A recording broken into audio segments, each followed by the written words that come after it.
तर रामकृष्ण हरी मंडळी, आपण आता वारीच्या वाटेवर आहे आणि नेमके आता पावसाचं वातावरण झालेलं आहे आणि आपण जेवायला थांबलेलो आहे एका ठिकाणी. तर हे आपले बाबा आहे, आपल्या सोबतच आलेले आहे वारीला. त्यांची थोडीशी माहिती आणि अनुभव थोडा ऐकू. तर बाबा तुमचं नाव आणि तुमचं वय सांगा. रामकृष्ण हरी. माझं नाव गंगाधर रखमाजी वाकचौरे. राहणार कळस बुद्रुक, जिल्हा अहिल्यानगर. आणि मी कमीत कमी 69 सालापासून वारी करतो. म्हणजे तुम्हाला 69 साल झालेत का आता? हे किती नाही, साल? 69 69 साल हा. हा, म्हणजे तेव्हापासून तुम्ही वारी करता. पासून वारी करतो. बर. आता तर हा, तर बोला बोला. आणि वर्षातल्या 5 वाऱ्या करतो. हा, बर.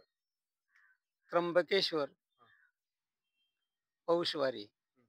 त्र्यंबकेश्वर चैत्रवारी, आळंदी, पंढरी आणि पैठण आजपर्यंत वाऱ्या चालू होत्या बर. आहेत.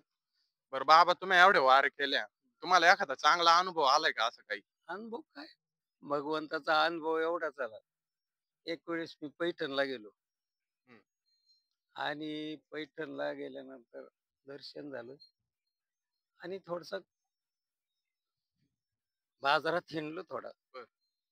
त्या ठिकाणी एक कोऱ्हाडा घेतला. हम्म. नजर पडला, केवढ्याला देतो बाबा विचारलं.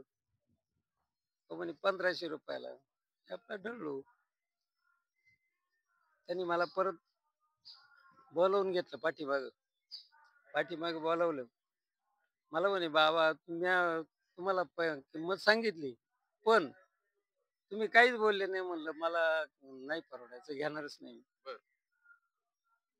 तो म्हणे, "तू तोंडाने सांगतं खरं." मी म्हणलं, "दे 200 रुपयाला." दिला ना त्याने मला. बर. किती? 4 200. किलोचा कुराडा. हम्म. 200 रुपयाला दिला. घरी गेलो. घरी आल्यावर स्वप्नात मात्र मला दृष्टांत दाखवला भगवंतानी. वा. तो कुऱ्हाडा घ्यायला आलता का वारीला आलता? बर. आणि मला जाग आली. जाग आल्यानंतर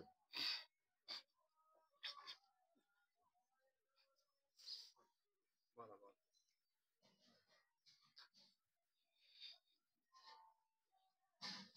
मला हे हृदय दाटून आलं. बर. पुन्हा दुसऱ्या वर्षी पैठणच्या वारीला गेलो आणि श्रीमद भागवत घेऊन आलो. बर. हां. हम्म. आणि आजही त्याचं वाचन त्या भागवताच चालू आहे. अशी माझी आतापर्यंतची त्यातून कहाणी आहे.